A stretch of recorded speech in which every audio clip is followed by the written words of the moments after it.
پشاور بار ایسوسی ایشن کی جانب سے مہنگائی اور پیٹرولیم مصنوعات کی قیمتوں میں اضافے کے خلاف احتجاجی کیمپ چوتھے روز بھی جاری رہا ہے۔ احتجاجی کیمپ میں صوبے کے مختلف بار سے وکلاء نے شرکت کی۔ مزید صورتحال سے آگاہ کر رہے ہیں پشاور سے ABN نیوز کے نمائندہ محمد طیب۔ جی طیب، مزید کہیے گا۔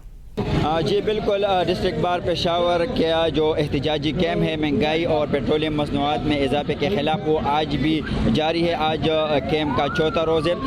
اس وقت میرے ساتھ ڈسٹرکٹ بار پشاور کے صدر اشفاق احمد خلیل موجود ہیں۔ ان سے پوچھتے ہیں کہ آج ان کا کیا لائحہ عمل ہوگا اور آئندہ ہفتے اس کا پھر جو احتجاج ہوگا یہ جاری رہے گا۔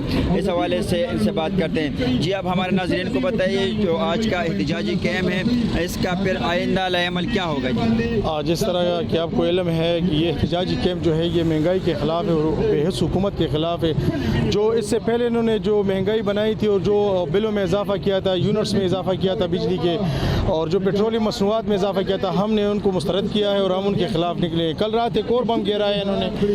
یہ پتہ نہیں کس قسم کی بے شرم اور بے حس حکومت ہے کہ یہ عوام کو تنگ کریے، عوام جو ہے خودکشیاں کر رہی ہے، عوام جو ہے اپنے بچوں کو مار رہی ہے بھوکوں سے، اور یہ جو ہے قیمتوں کو اور بڑھا رہے ہیں اور بڑھائیں۔ پتہ نہیں ملک میں کیا کر رہے ہیں اور ملک یہ انارکی کی طرف لے جا رہے ہیں لوگوں کو۔ جی وکلاء برادری کا مطالبہ ہے کہ جو مہنگائی کی لہر جاری ہے، اگر حکومت نے اس کو کنٹرول نہیں کیا تو وکلاء کا یہ احتجاج جاری رہے گا اور یہ ملک گیر ہڑتال کی شکل اختیار کر سکتا ہے۔ جی